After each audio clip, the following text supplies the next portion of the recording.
Welcome back to High Fantasy. This is the show where we loosely cover all topics of the nerd kingdom. My name is Grant. Yeah, I'm AJ. And we are going to get into some high topics today. But what would you like to start the show off with, AJ? I want to talk about women. Oh. What about them? Nintendo. Oh. Are you talking about how Saudi Arabia bought 5% of Nintendo's shares and that now potentially maybe female characters might not be playable in Nintendo games in the future? You read my mind. That's exactly what I'm talking about. It's crazy. It's insane. How something like that can happen. 5.1% of Nintendo's shares. Now, Nintendo did come out with a statement earlier last week or the week before, whenever this airs, saying that it had nothing to do with the fact that Saudi Arabia buying 5% of their shares. But who else? I beg to differ. Who else? And like with the timing of all of this, who made this call? Right? It's definitely a call that was made. Definitely was not appropriate. And I feel like they're going to lose a lot of their fan base because out of all the consoles, I would say I know more women that play Nintendo than like a PlayStation, an Xbox. Maybe PC has them beat for sure. Honestly, Nintendo makes the most like gender neutral based like type games. Exactly. Yeah. Like they don't put out shooters constantly. They don't put out like gory dude stuff. Put out like mostly exploration games. Yeah. And like what, are you not gonna have any lady villagers in Animal Crossing anymore? Yeah. Like where does it like? I can't play Princess Peach while Mario Karting down the highway anymore. Yeah. Maybe they didn't even realize that like males also like playing Princess Peach. You know? Yeah. Sometimes I want to feel like a princess. Sometimes, yeah, we feel pretty. Yep. We like put on our little perfume. We put on our Mario Kart. And we play Princess Peach because it's the only way we can feel important. It's facts. So Zelda and Super Smash Bros. Too? Yeah, what the fuck? Are we going to rename Zelda now to Link? Yeah, The Legend of Link. I mean, alliteration's cool, but that just sounds dumb. Well, that actually wouldn't be a terrible call. Because it is really about Link. I mean... Right? But women! Anyways, but for equality purposes, let us know what you think in the comments down below. If we're wrong, also let us know. Because I researched this a week ago. There's probably been some updates. Maybe you like Saudi Arabia. And that's fine. I guess. Yeah, maybe you hate women. That's not fine. It's not fine to hate, I think. And that's really what it comes down to, AJ. Women can race too. Women should be able to play video games just as much as men do. Yep. Even the fact that they may not want to, we like it when they do, generally. Yeah. I mean, because think about it, right? We have this whole, like, this archetype of, like, female in this 21st century that we kind of chase after. It's like this Twitch streamer, gamer girl archetype. We're like, oh, this is the new hotness. This is the super hot chick. And Nintendo's ruining that archetype now by coming out and being fucking sexist. Yep. And you know what? It's nice to see for once that I'm not the one being called sexist in this scenario. And it's an actual corporation instead. Anyways, let us know what you think about this topic in the comments down below. We'd love to have that conversation with you. We might be able to touch on it in the future in another high fantasy video. But moving on to some more relatable content, I forced AJ the other day to watch the Vox Machina cartoon, which if you're a D&D guy, a player, girl, them, whatever, Vox Machina is currently like the main adult style cartoon for D&D players. For fantasy. Yeah, it's basically the live action version, well, cartoon version of this recorded tabletop podcast. You probably have heard of it, called The Legend of Vox Machina. Critical Role. Critical Role Yep. is the channel on YouTube. They're pretty dope. They got some great voice actors that play that game, and they've made hundreds of episodes. And if you can sit through 4-hour sessions of D&D, not being a player, definitely go check them out and listen to them. But if you can't, watch Legends of Vox Machina, because you're getting the same story basically cut up into a cartoon, and it's very enjoyable. Can we just talk about how Amazon Prime is absolutely killing it? They really are. And I think what's going to make it or break it for Amazon Prime later this year is whether Lord of the Rings does well or not. It won't. You don't think so? The lady dwarves don't have beards. Yeah, that's a big thing, man. It's a big thing. It's huge. Why? Why do you think? Do you think they wanted to make the lady dwarves more fuckable? Probably. So I did hear, I don't know how true this is. Hey, it's 7 minutes in. I The nice boy clock is over.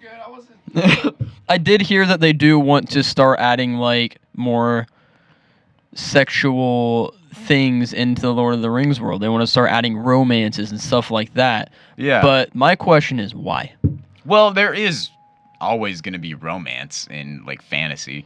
That's nothing you can avoid, because that's a part of Sure, fantasy. but we watched an entire trilogy, 2 trilogies, the Hobbit movies and the Lord of the Rings trilogy, with the only bit of romance was like what Aragorn kissed was it Eowyn or Arwen? I don't know. Whatever She's her an name elf. was. Yeah. High elf. Like one Wood time. elf. Throughout an entire trilogy.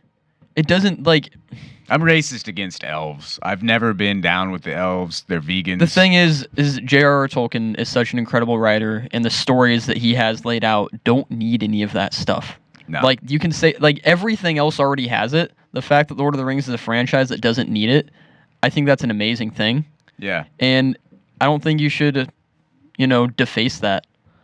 Yeah, and another thing about We already have Game of like Thrones. fantasy is it's not bad to have romance, and No, especially if definitely you not. do actually approach it from like a Game of Thrones perspective, where it's more realistic and less about this. Well, yeah, less about we incest. could have less incest for sure. I think that's a main point that separates Yeah.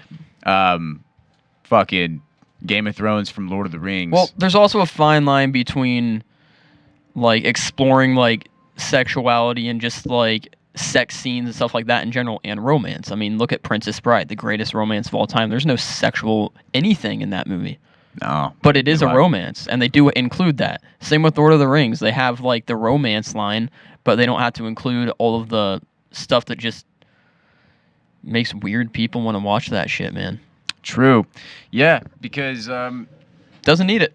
why? Yeah, what's up with the incest? Like, why do we need that in film? We don't need that. You could It's have kinda easily gross. written that out. Yeah, it's kind of gross. It's gross. Yeah, we could have just made like Jaime Lannister and Cersei Lannister like friends, maybe. Like they were just good friends since they were young. Maybe like one of them was adopted. It would have been better. It'd have been like a little more comfortable to watch.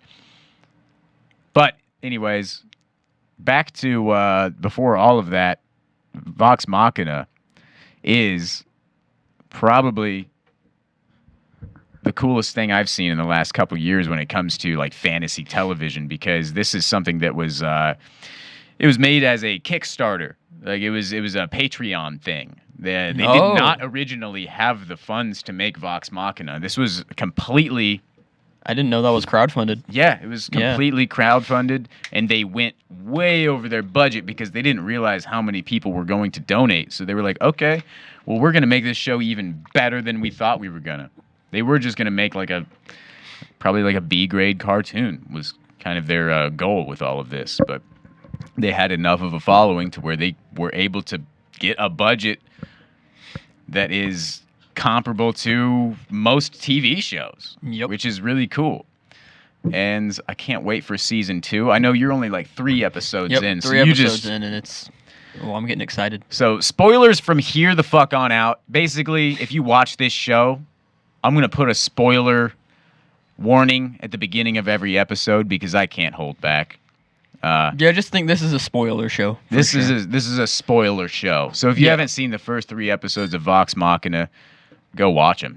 They're really awesome. It's about a dragon, and let's talk a little bit about that. So, first episode, they just some ragtag team of mercenaries. Mm-hmm. They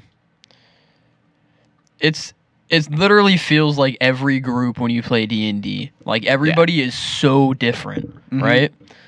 And the things that happen in the show, like most fantasy shows don't actually show somebody being like, oh, I need to heal you now. I need to cast a spell and heal you. Oh, actually, I want to take this as proof to let people know we killed this thing. Or, oh, I want to search this. Like, it includes all of the things that most fantasy shows leave out. Like, it almost feels like, it just feels like you're watching a D&D campaign, but it's animated. And that first episode is really, really well done because it shows all of the characters in a really good light for a first episode. It manages to kind of get everybody's character across. It has the dragon come in. Dragon almost kills everybody. And that's what I thought was going to be like the whole show, was like them working, getting stronger to kill the dragon, right?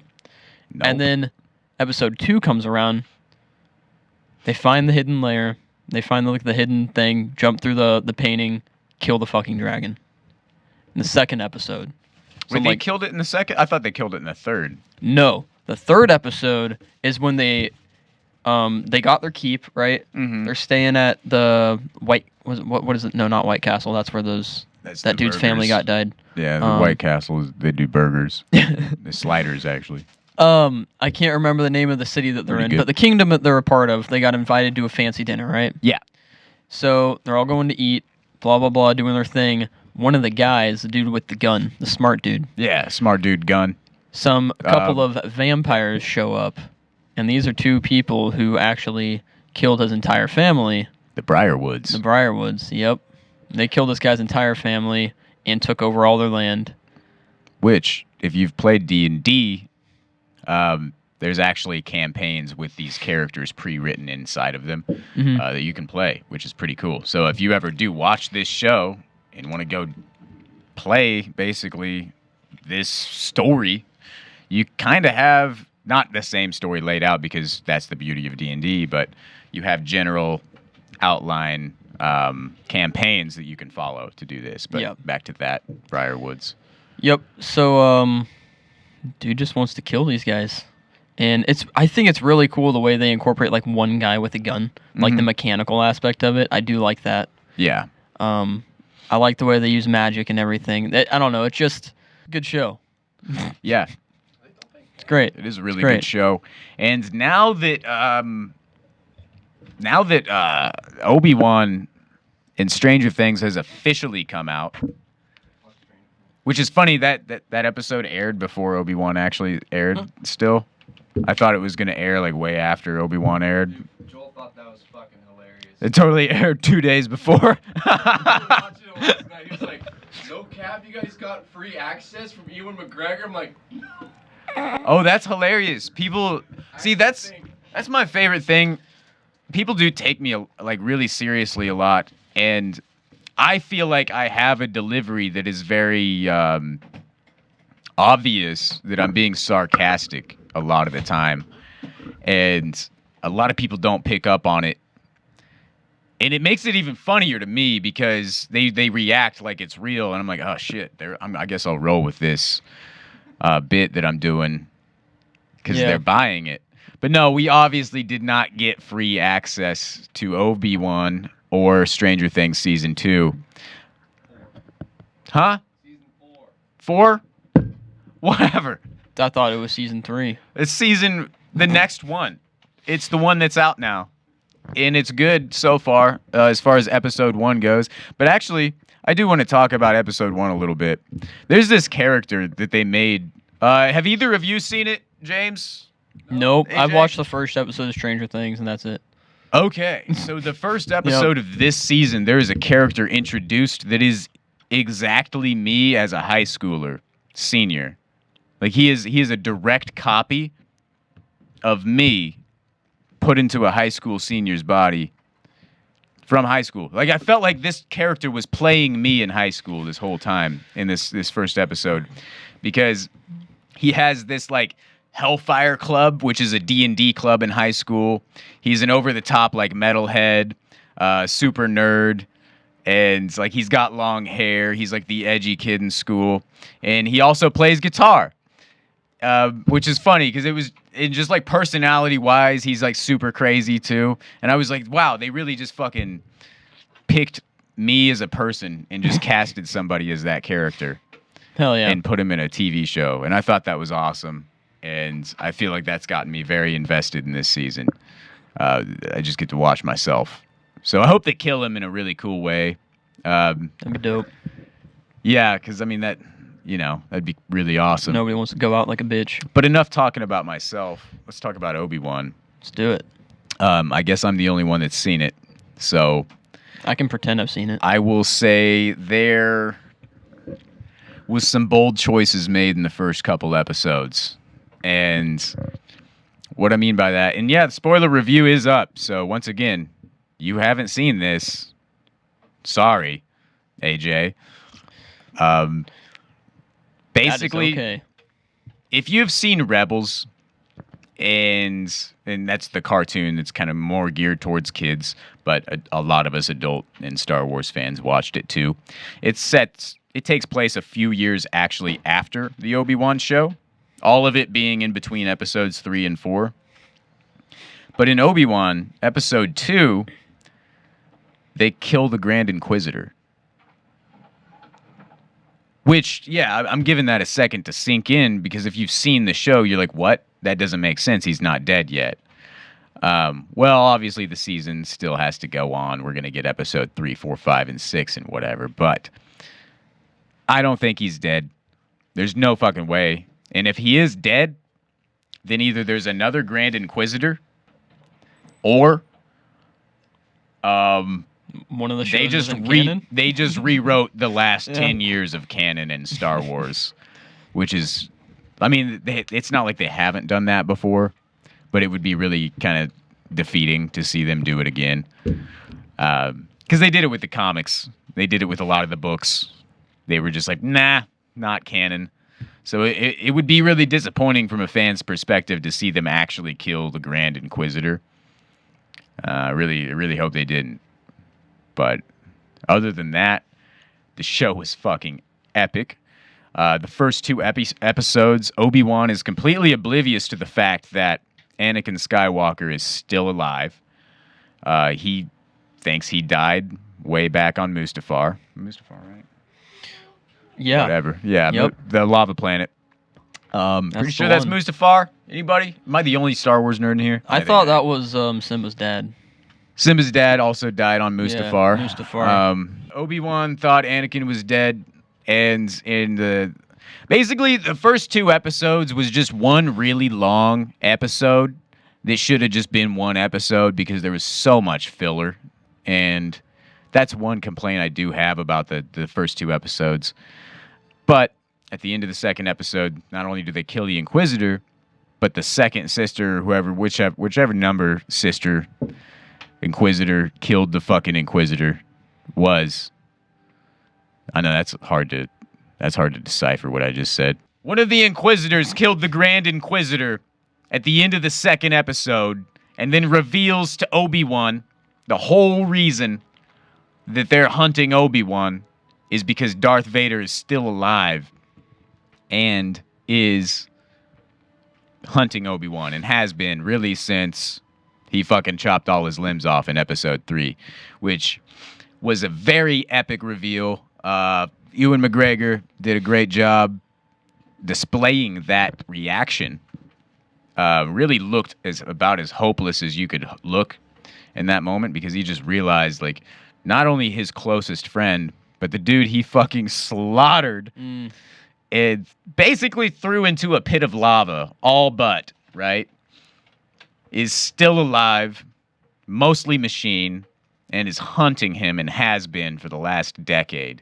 And that's the whole reason that all of these Jedi are getting hunted as well, is it's all his best friend.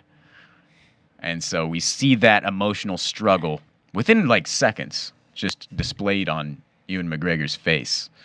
And I think that really satisfied a lot of fans and their expectations from this series. Next up, though, is really just having them meet one-on-one and seeing Obi-Wan actually flash open his lightsaber and kill some motherfuckers. Oh, he hasn't done that yet? He has not done that yet. Ooh. Because he's been trying to stay low-key in these first 2 episodes. Fair enough. Because the whole galaxy's after him. And these Inquisitors are really, really good at hunting Jedi. They're so good that whenever, and if you played Fallen Order, it's kind of displayed a little bit this way in Fallen Order as well. Pretty much as soon as you use your Force powers, they have some way of knowing. Information travels really fast in the galaxy, and they just show up on a fucking ship.